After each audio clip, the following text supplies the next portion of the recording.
estamos. Bueno, pues buenos días a todos. Muchas gracias por venir. A los que no me conozcáis,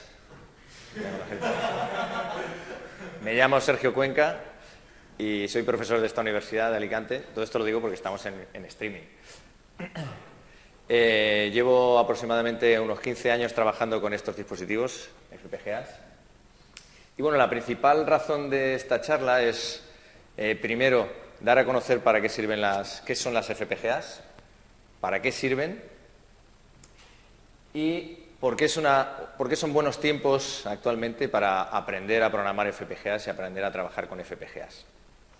Una de las motivaciones es la que tenéis en la primera transparencia, y es que si somos ingenieros, cuantas más herramientas conozcamos, mejor, porque eso nos va a permitir resolver muchos más problemas y de forma mucho más eficiente.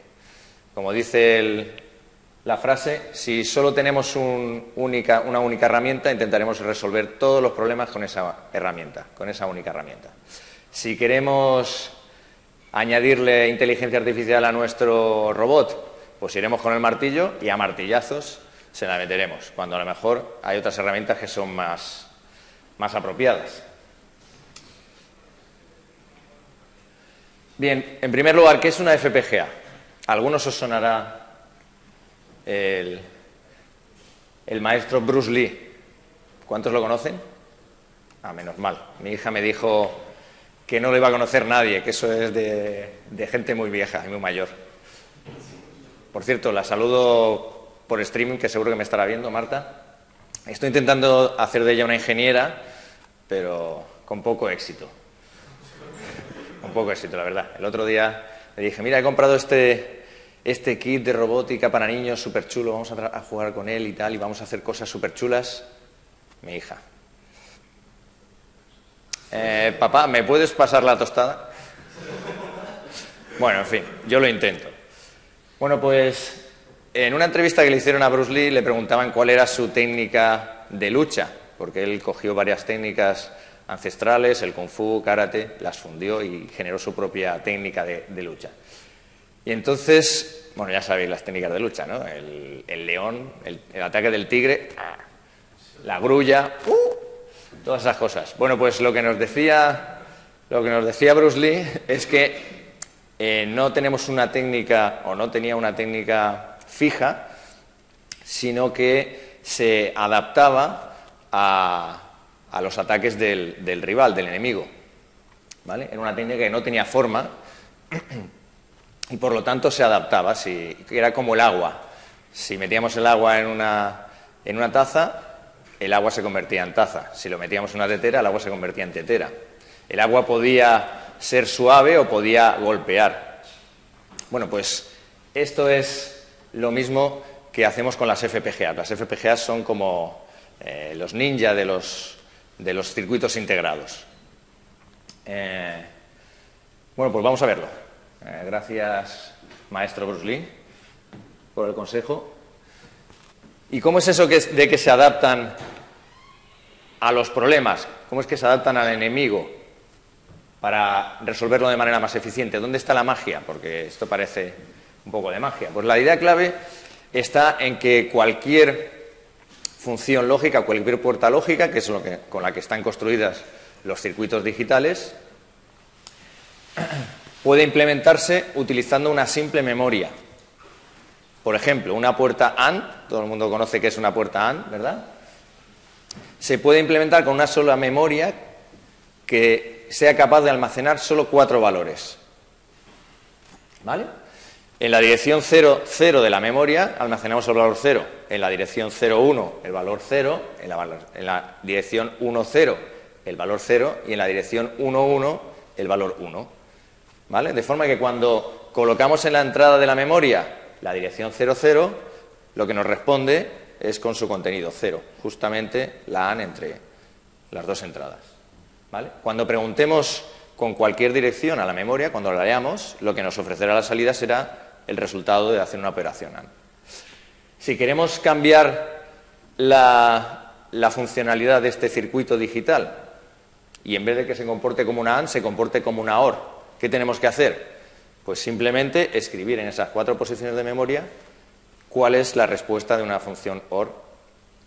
¿Vale? De esa forma, podemos tener un circuito en blanco totalmente, donde todavía no sabemos cuál es la funcionalidad digital que vamos a asignar a cada una de sus puertas, y configurarlas según las necesidades para que se comporte como una puerta AND, como una puerta OR, como una puerta XOR. Si tenemos muchas de estas, podemos interconectarlas entre sí. ¿Vale? Bueno, realmente, ¿qué hace falta para construir cualquier circuito digital? Hace falta tres cosas principalmente. La primera de ellas son puertas lógicas. En nuestro caso, las puertas lógicas serán pequeñas memorias. ¿Vale? En segundo lugar, biestables, registros donde guardar valores que se almacenarán. Y por último, un montón de cables para interconectarlos entre sí. ¿Vale? Bueno, pues una FPGA no es más que eso. Un montón de puertas lógicas, de biestables y de cables.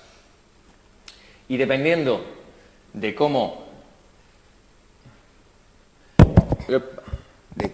los configuremos, o tendremos un circuito o tendremos otro. ¿Vale? De forma que, y ya hemos visto además, que cambiar de un circuito a otro es escribir en unas memorias, el contenido de unas memorias. Por lo que cambiar de una funcionalidad a otra es tan sencillo como escribir la memoria de configuración, en este caso, de las FPGAs.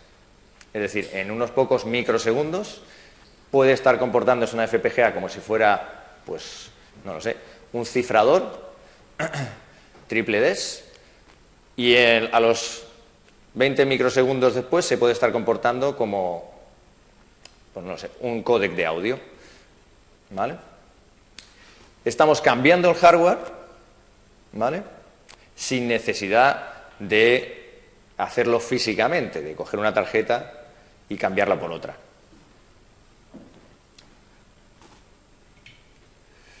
Bueno, entonces el hardware se nos está convirtiendo en software. ¿Por qué? Porque ahora lo que eran puertas lo representamos simplemente con ceros y unos. Si son esos ceros y unos que guardamos en esas pequeñas memorias que se llaman LUTs, en las memorias de configuración para poder interconectarlas entre sí, etcétera.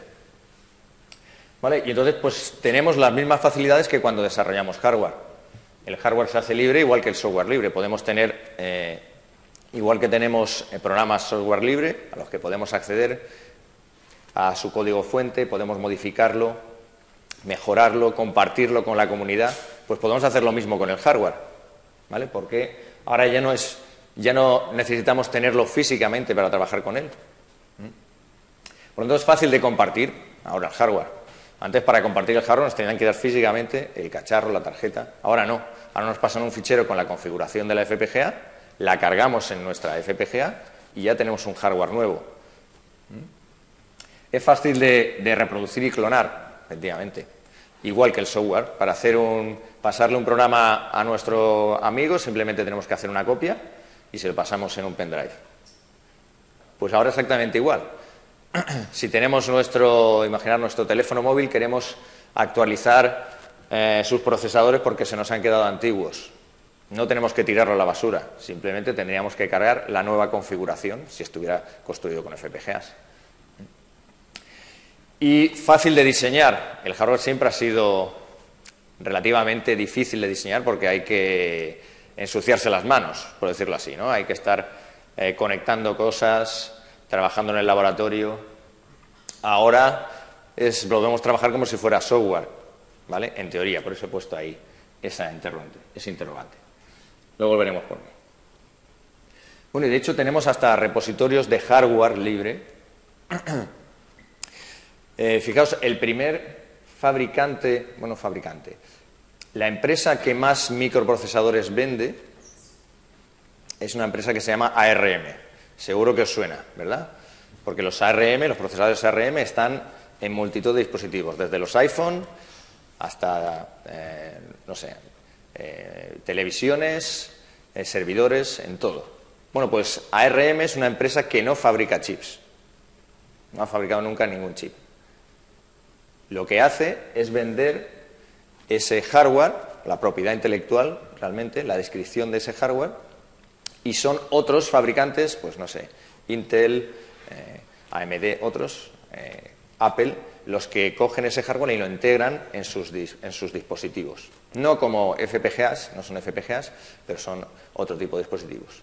Esa es la idea, ¿no?, detrás de los repositorios hardware.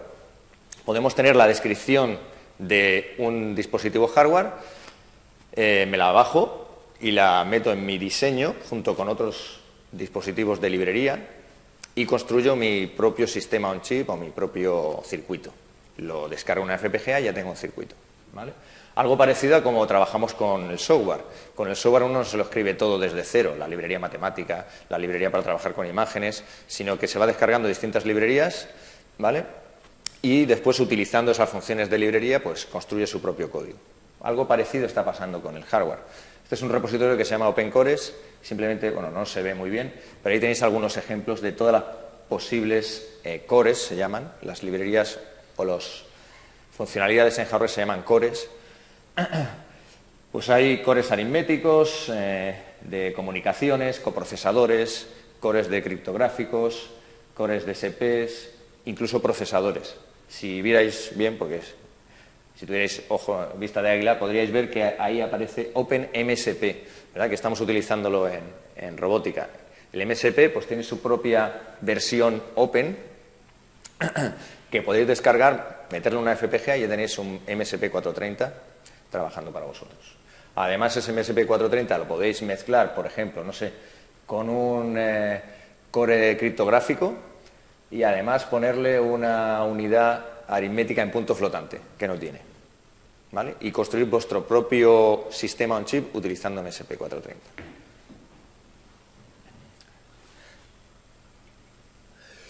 Bien, ¿y por qué además de esta flexibilidad, por qué es tan atractivo trabajar de esta manera?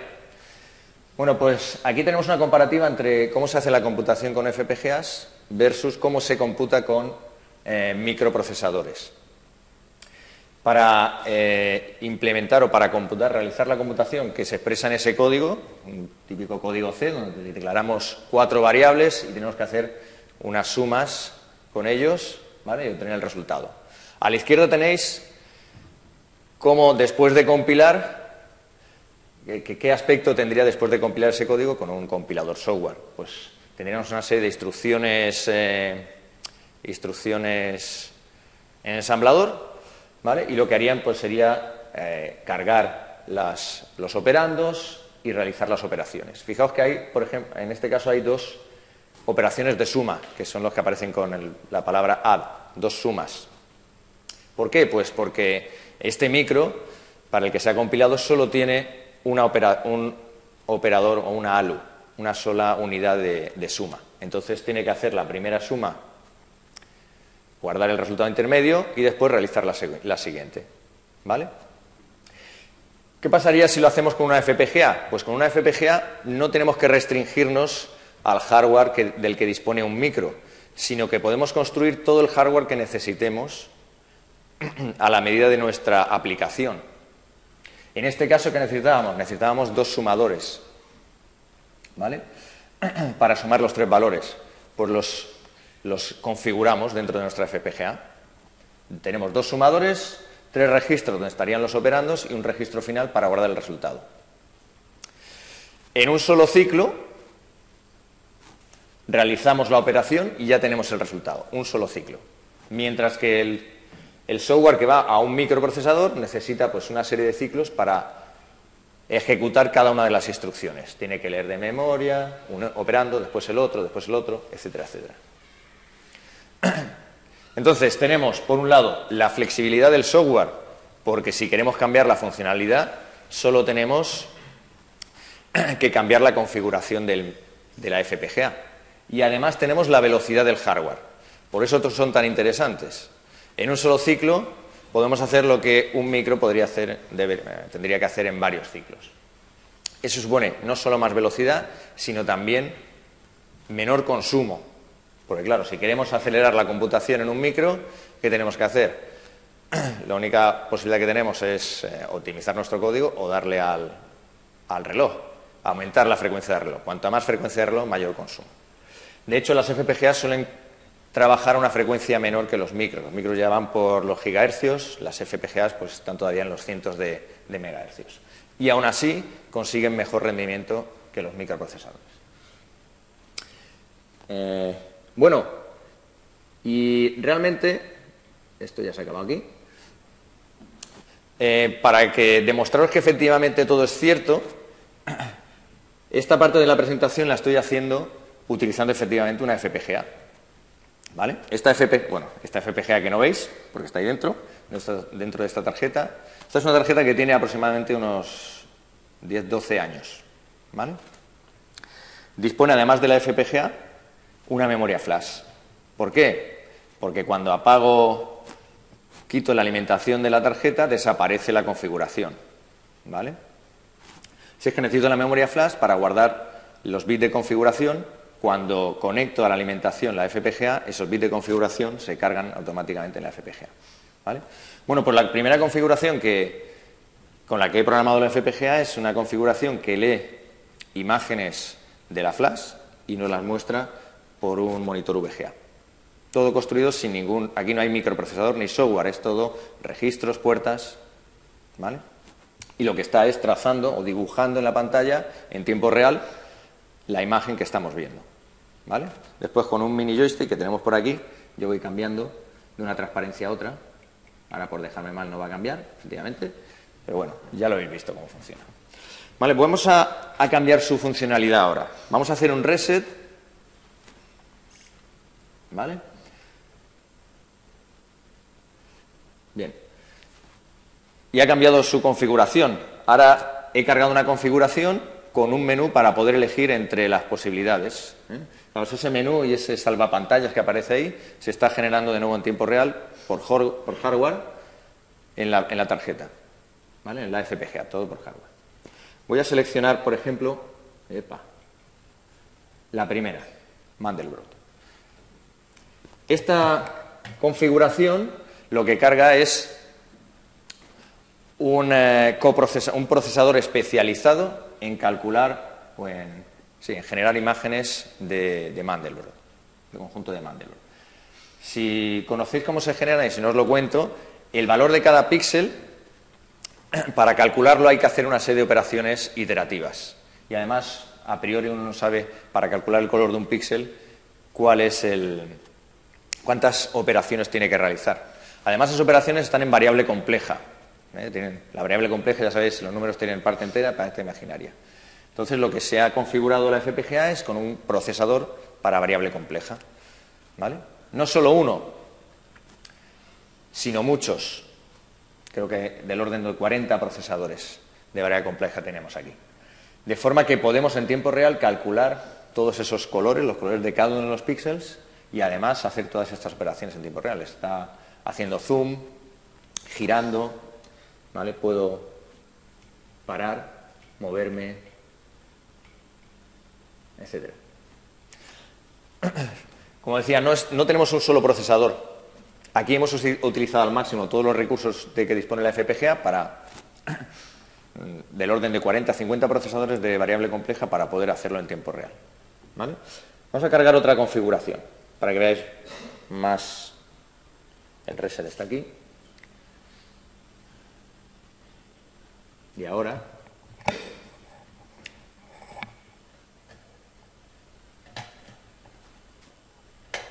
eso es. Se nos ha quedado sin fuente. Vamos a darlo otra vez. Eso es. Bien. Vamos a cargar, por ejemplo, un videojuego. Este es un proyecto que desarrollaron en su día alumnos de una asignatura que existía anteriormente sobre FPGAs. ¿Vale? Como veis, es un juego tipo Tetris, donde se van colocando las piezas. Es una mezcla entre Tetris y el Candy Crush de ahora. Se van colocando las piezas y así las cambio. A ver. Eso es. Bueno, y cuando se juntan tres piezas iguales o tres gemas iguales, desaparecen y se van eliminando las filas. Bueno, pues ahora algo más profano. He configurado la FPGA para que tenga el hardware necesario para ejecutar este juego y visualizarlo, ¿vale? Otra posible aplicación en robótica bastante útil, que es el procesamiento de imagen. Bueno, pues esta tarjeta viene equipada con una pequeña cámara. Claro, es una pequeña cámara de hace 10 años. Eso quiere decir que tiene solo 1,3 megapíxeles y, bueno, la calidad de imagen no es muy buena. Bien, nos está enfocando. Ah, sí. Que alguien levante la mano.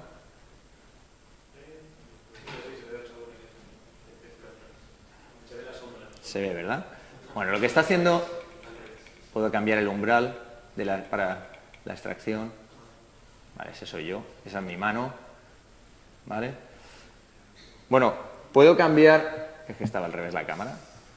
Eso es. Ahí estáis. Eso es. Bueno, realmente lo que está haciendo ahora es capturando imágenes que le envía la cámara, procesándolas en tiempo real y mostrándolas. Haciendo una extracción de bordes, típica operación de procesamiento de imágenes previa a otro tipo de procesamiento. Y lo está haciendo a la frecuencia máxima que nos proporciona la cámara, las 50 imágenes por segundo. Fijaos que aquí no tenemos ni sistema operativo, ni disco duro, ni memoria externa, ni memoria de vídeo. Todo lo está haciendo la propia FPGA, con sus recursos, ¿vale? Bueno, ¿y qué tal si mezcláramos ahora los videojuegos y las imágenes? ¿Okay?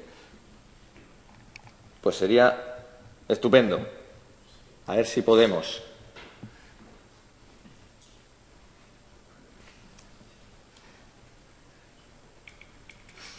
Esta es otra aplicación.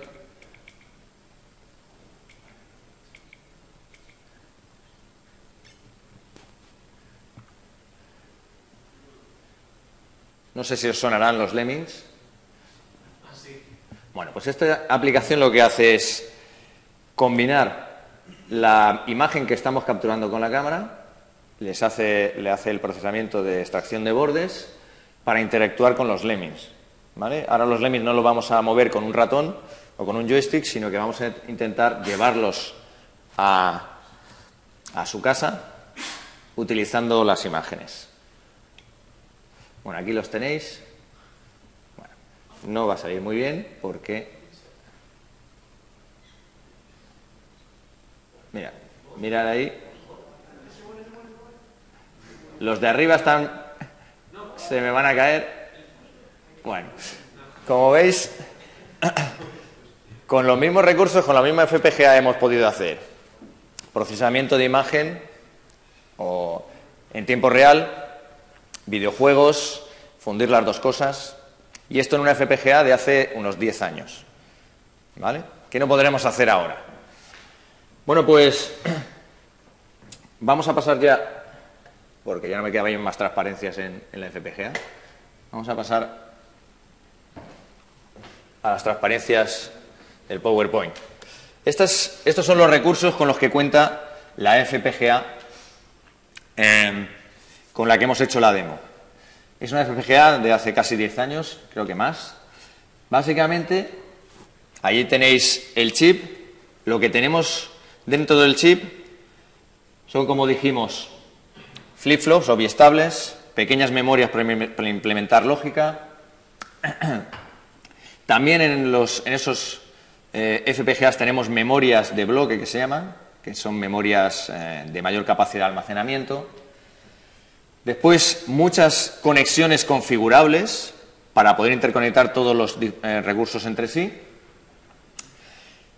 Entradas, salidas configurables. Puedo utilizar una entrada puedo utilizar un pin externo como entrada, como salida, como entrada-salida, etcétera.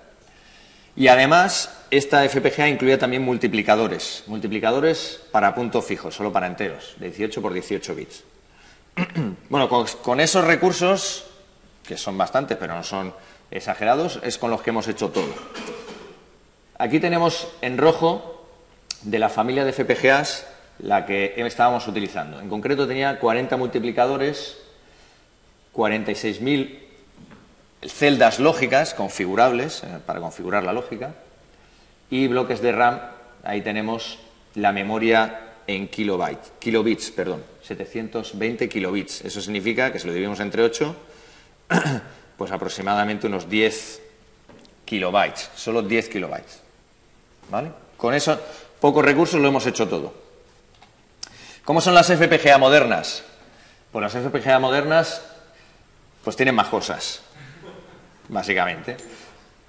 Tenemos, en lugar de los multiplicadores, ahora tenemos lo que se llama un DSP, que lo que hace es multiplicaciones y acumulaciones, típicas operaciones de procesamiento de señal muy utilizadas, ¿no?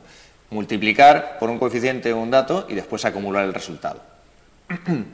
Pues tenemos ya eso construido, no necesitamos configurarlo, ya lo tenemos. Tenemos la memoria con mayor capacidad de almacenamiento, las entradas-salidas, los tal, y también tenemos interfaces PCI Express para comunicación a alta velocidad con otros dispositivos. También tenemos cores Ethernet MAC, o MAC Ethernet, perdón, Ethernet MAC, para comunicarnos a alta velocidad a través de la red. Y aquí tenemos algunos dispositivos de esa familia más moderna. Fijaos, simplemente por tener un dato, el número máximo de DSPs, multiplicadores más acomodados, que tenemos disponibles, llegan casi hasta 3.000 dentro de la FPGA. Y la memoria de bloque llega a casi, son 88 megabits. ¿Ok? Tenemos hasta 7 MAC Ethernet, podemos establecer 7 comunicaciones a través de Ethernet simultáneamente, etcétera, etcétera. Bueno, y no os muestro las más gordas para no asustaros. ¿Vale?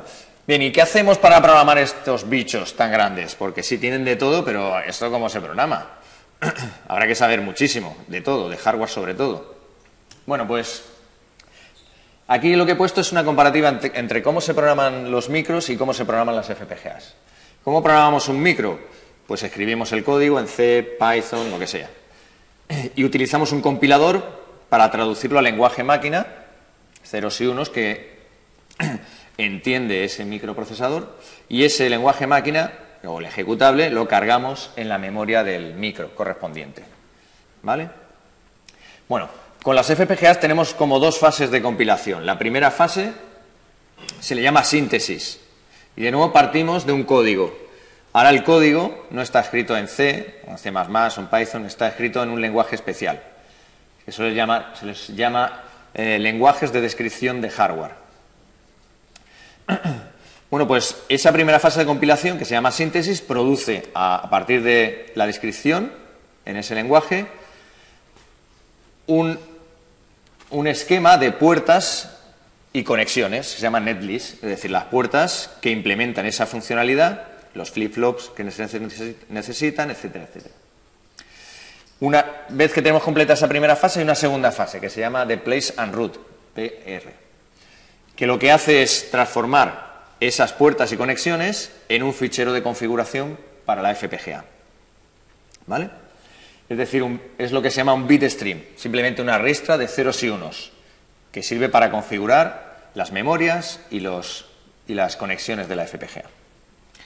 Los candaditos hacen referencia a que en el mundo de los micros podemos utilizar compiladores libres, open source, ¿vale? Como GCC, o compiladores propietarios de las empresas que fabrican los micros, pero podemos utilizar herramientas libres. En las FPGAs, la primera fase de síntesis se puede hacer con herramientas libres, pero la segunda, de Place and Route, solo se puede hacer con herramientas propietarias, es decir, herramientas de los fabricantes de FPGAs. ¿Por qué? Porque ellos son los únicos que conocen la microarquitectura de las FPGAs, cómo tienen que ser configuradas. Y ese es el secreto industrial que les da ventaja frente a sus competidores. En los micros, ¿por qué no? Porque en los micros solo necesitamos saber su repertorio de instrucciones, su lenguaje ensamblador, y eso es público, ¿vale? El compilador solo necesita saber cuáles son las instrucciones y cómo se codifican para que las entienda el micro. Por tanto, cualquiera, conociendo el repertorio de instrucciones, puede escribir un compilador y hacerlo libre para la comunidad. Aquí ya no. ¿Y cómo son esos lenguajes de programación de hardware? Pues aquí tenéis un ejemplo. Fijaos, este ejemplo lo que trata de describir es un contador, ¿vale? Fijaos que hace referencia a un CLK, a una señal de clear, que sería como el reset del contador, a una señal de enable para habilitar el contador, y después otra señal o variable que se llama count, que se va incrementando para que haga las funciones de contador, que es lo que queríamos. Pero fijaos que se está describiendo el hardware a nivel de qué sucede cuando cambian las señales. Básicamente es cuando viene un flanco de reloj, si está activo la señal de clear, pues hace un reset. Y si no, si está activa la señal de enable, incrementa el valor del contador. ¿Vale? O sea que en estos lenguajes lo describimos es exactamente qué es lo que queremos que haga el hardware. ¿Y cómo lo depuramos este código? La depuración en estos lenguajes se llama simulación, porque se hace una simulación funcional de esa descripción. Y lo que tenemos al final de la simulación HDL es pues señales asociadas a cada una de esos cables. La señal de reloj, la señal de enable, el clear. Pues es un poquito difícil aquí depurar nuestro código. Tenemos que estar mirando las señales cómo cambian, ¿vale? Entonces es normal que me digáis, pero no me dijiste que el hardware era como el software. Pues hombre, sí, cada vez se está pareciendo más. ¿Y por qué son buenos tiempos para la FPGA? Si tenemos que tratar con las señales que suben y bajan y ver los bits y ese lío. Bueno, pues 3 son las razones por las que son buenos tiempos para las FPGAs. La primera, los lenguajes de alto nivel. Los lenguajes de alto nivel como el C y C++ ya empiezan a aparecer, ya existen compiladores que transforman una descripción en C o en C++ o en otros lenguajes de alto nivel en un código HDL que sea sintetizable y se pueda transformar en una configuración de la FPGA. Genial. Al primer paso se le llama síntesis de alto nivel. Y además, la buena noticia es que ya no tenemos que depurar mirando las señales, el clock, no sé qué, sino que podemos depurar el diseño como si estuviéramos depurando software. Ponemos un breakpoint, como si estuviéramos depurando C, por ejemplo. Entonces, en este ejemplo se está mostrando los tiempos de desarrollo para un diseño de Optical Flow. Optical Flow es para hacer el seguimiento del movimiento de un objeto a través del vídeo, ¿vale? Bueno, pues en este diseño, para simularlo, para hacer la depuración, se emplearon 10 frames de vídeo, 10 imágenes. Se realizó la simulación del HDL, del lenguaje HDL, y se tardaron 2 días para simularlos, ¿vale? Esto mismo, descrito en C, se depura o se simula en solo 10 segundos, ¿vale? Por lo tanto, la aceleración en el tiempo de desarrollo es enorme, por 12.000. ¿Vale? Esto es bastante habitual. Desarrollar hardware con HDLs sigue siendo duro todavía. Por eso le llaman hardware. Si no, le llamarían software. Claro. Pero bueno, las cosas están mejorando. Y las FPGAs son sexys ya. Antes, ¿cómo se trabajaba en los laboratorios de electrónica con el hardware? Pues como tenéis ahí a Howard en su laboratorio todo lleno de cacharros, con esa pinta de friki, ¿vale? ¿Cómo se trabaja ahora? Pues ahora somos unos hipsters que nos ponemos esas gorritas sexys, esas gafitas de pasta, e incluso programamos con ordenadores de Apple, que eso ya es lo más de lo más. Y si os fijáis, están programando, están desarrollando en un Starbucks, que eso ya para los americanos es el sumum, programar en Starbucks. Bueno, como muestra de que efectivamente las FPGA son sexys, os traigo aquí un vídeo en el que, en un capítulo del Mentalista, hace mención a las FPGAs. Está en inglés. ¿No he puesto los subtítulos? Vamos a poner subtítulos. Aunque no está bien traducido. Las FPGAs en inglés se dice FPGA. FPGA. Repetid conmigo. FPGA. Vale. ¿Habéis oído? Vamos a repetirlo.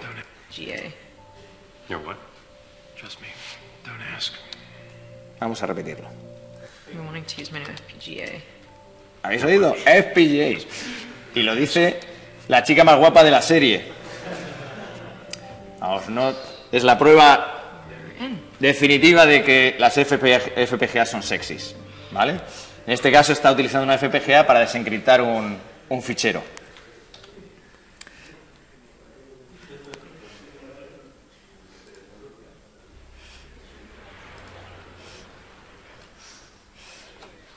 Segunda razón por la que son buenos tiempos. Las FPGA se están haciendo libres, se están liberando. Habíamos dicho, hay todavía una herramienta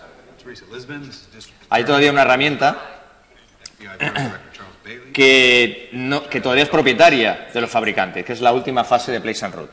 Ah, sí, se oye todavía. Gracias.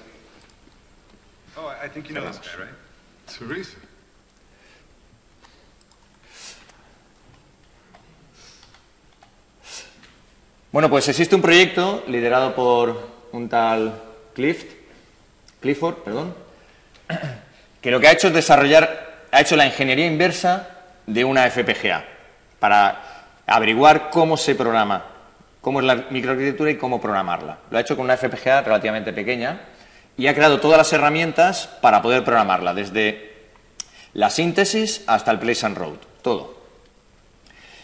Y las ha dejado libres, ¿vale? Por lo tanto, para trabajar con ellas solo me las tengo que descargar del repositorio, compilarlas y directamente ya lo tengo listo. ¿Ok? Se llama el proyecto Icestorm, ahí lo tenéis. Además, en España se ha creado una comunidad que se llama FPGA Wars, que está liderada por el maestro Obi Juan, que ha añadido algunas herramientas para hacer más fácil la programación de esas FPGA libres. Ahí tenéis un poco, una se llama Apio. Apio IDE es un entorno de programación para Verilog, que es uno de esos lenguajes de descripción hardware. Y también tenéis el Ice Studio, que es una herramienta gráfica donde no tenemos que escribir código, sino que las puertas las podemos dibujar y conectarlas como si tuviéramos un esquemático, ¿vale? Todas estas herramientas son libres, uno puede descargarlas, ver su código fuente, mejorarlas, hacer contribuciones, ahí las tenéis. Y además han creado, con esa FPGA que está liberada, han creado tarjetas o placas libres también. En concreto, desde Granada han creado esta, que se llama ICZoom Alhambra, que a través de un proyecto Quickstarter se ha desarrollado, ¿vale? Ahí tenéis las referencias si queréis acceder a ellas. Tercera razón por la que las FPGAs, y ya voy rápido, son buenos tiempos para las FPGAs. Y es que estamos en la era del IoT. Si alguien no sabe lo que es IoT, pues citaré a un gran maestro como es Leo Harlem. ¿Vale? La IoT es que las máquinas hablan con máquinas. La nevera habla con la lavadora se conecta a Internet, ¿vale? Y como dice Leo Harlem, esta mañana he entrado a la cocina y me dice la nevera: como he visto que estás cogiendo un poquito de peso, te he comprado en el supermercado unos yogures con bífidos que te van a venir muy bien. Le dice Leo: que no me hagas la compra. Bueno, y es que el Internet de las cosas se nos está yendo de las manos, ¿vale? Y aquí tenéis la estadística. Es que para 2020 se prevé que tengamos 50 billones de cosas conectadas a Internet, produciendo datos sobre nuestro comportamiento a la hora de comer, sobre nuestro comportamiento al hacer deporte, sobre cómo lavamos la ropa, sobre un montón de cosas. Eso en el ámbito doméstico, en el ámbito industrial, tanto de lo mismo. ¿Y qué hacemos con todos esos datos? ¿Cómo los procesamos? ¿Cómo sacamos información de ellos? A través de la inteligencia artificial, para identificar patrones o para identificar en vídeo las personas que están presentes en una conferencia y después ponerle nota. Estamos en el hype de las FPGAs, que está muy de moda ahora esa palabra, hype, de las FPGAs. Aquí tenéis 3 noticias de finales del año pasado. Bueno, la primera de ellas dice que Intel compró uno de los mayores fabricantes de FPGAs a finales de 2015. Intel, el mayor fabricante uno de los mayores fabricantes de procesadores para servidores.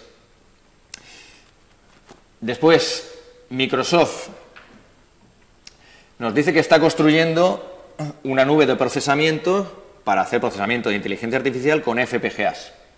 Proyecto Catapult se llama. Por último, Amazon, que todos lo conocemos porque ahí es una web donde podemos comprar libros, podemos comprar de todo. Bueno, pues Amazon también ofrece servicios de computación en la nube. Fue uno de los primeros que los ofrecía, ¿vale? De forma que, por ejemplo, nuestra web, que hace no sé qué cosa y vende no sé qué otra cosa, no tenemos que tenerla almacenada en nuestro PC, sino que lo subimos a la nube y ahí se hace todo el procesamiento. Bueno, pues Amazon está ofreciendo, además, FPGAs en la nube para hacer procesamiento para las nuevas aplicaciones que están ya entre nosotros, ¿vale? Vamos a ver el ejemplo de Amazon. Esta es la web donde habla precisamente de esto. Instancias F1, será por Fórmula 1, digo yo, de Amazon, y ahí dice: ejecute FPGAs personalizadas en la nube de Amazon Web Services. Es decir, ahora, si tenemos una aplicación muy pesada que no es soportada por los micros actuales de los que dispone Amazon en la nube, podemos migrar esa aplicación a una FPGA, que nos va a dar mayor rendimiento, ¿vale? Y no necesitamos tener las FPGAs físicamente nosotros, nuestra empresa. Están en la nube y Amazon nos alquila su utilización, ¿vale? ¿Y para qué se emplean esas instancias de FPGAs que están en la nube? Pues Amazon aquí tiene varios ejemplos. Investigación en genómica, ¿vale? Que ahora está muy de moda. El análisis financiero, análisis de riesgos financieros, cuando uno va a pedir un crédito. Ahora, bueno, pues para saber si somos de fiar o no, pues tienen el histórico de si devolvimos el último préstamo y cosas así. Pero a partir de ahora los bancos quieren tener más información porque hay gente que, por ejemplo, nunca ha pedido un préstamo. Por lo tanto, no podemos saber si es bueno devolviéndolos o no. Entonces, por ejemplo, podríamos sacar la información de las redes sociales, de Facebook, con quién nos relacionamos en Facebook, cuál es nuestro carácter, nuestra forma de desenvolvernos, y de ahí sacar información sobre si seremos buenos clientes o no, por ejemplo. Procesamiento de vídeo en tiempo real. Cada vez estamos generando un volumen de vídeo ingente. Cada uno tiene en el bolsillo un teléfono móvil capaz de grabar vídeo en resolución Full HD e incluso 4K. ¿Qué hacemos con todo eso? Hay que comprimirlo y además rápido. Y si después queremos sacar información de esos vídeos, por ejemplo, identificar las personas, identificar los monumentos en un vídeo turístico, identificar las zonas por las que nos movemos, etcétera, necesitamos una capacidad de procesamiento enorme y eso nos dan las FPGAs. Búsqueda y análisis de Big Data, otra palabra que está en el hype, para averiguar tendencias, patrones de comportamiento, etcétera, etcétera. Bueno, pues para todo eso tenemos los web services de Amazon. Pero es que además están creando nuevos modelos de negocio. Y Amazon nos plantea que utilizando su plataforma podemos hacer el desarrollo de un core, de un hardware especializado, subirlo a la nube de FPGAs y utilizarlo para ejecutar las aplicaciones de nuestro negocio, o bien ese core que hemos desarrollado ponerlo en el mercado como si fuera un Apple Store. En vez de vender aplicaciones, lo que vendemos son instancias FPGAs que sirven para procesar ciertos tipos de datos de forma muy eficiente y muy rápida. ¿Vale? O sea que ya no solo los desarrolladores de software van a tener la plataforma de Apple Store, sino que habrá otro store de FPGAs, de aplicaciones FPGA. Bueno, mola todo, ¿verdad? Pero ahora, ¿cómo empiezo? ¿Cómo empiezo a trabajar con todo esto? Bueno, pues tenéis dos opciones, bueno, muchas opciones. Trabajar con el lado libre y el maestro Bijuan, que tenéis ahí. Ahí tenéis las direcciones de Internet para acceder a todas las herramientas. Estas herramientas, como hemos dicho, son libres, están mantenidas por la comunidad, son muy ligeras, ocupan muy poco y son rápidas. Y porque por el momento solo trabajan con una FPGA, solo se ha liberado una FPGA. Con una capacidad relativamente limitada, pero hay varias placas disponibles en el mercado por un precio bastante asequible. Esa es una opción. La otra opción, el lado oscuro. Ir a los fabricantes de FPGAs que no liberan sus herramientas. Pero lo interesante es que, aunque no sean libres, son gratuitas. No podemos bucear en el código fuente de esas herramientas, pero bueno, eso lo dejamos para los frikis.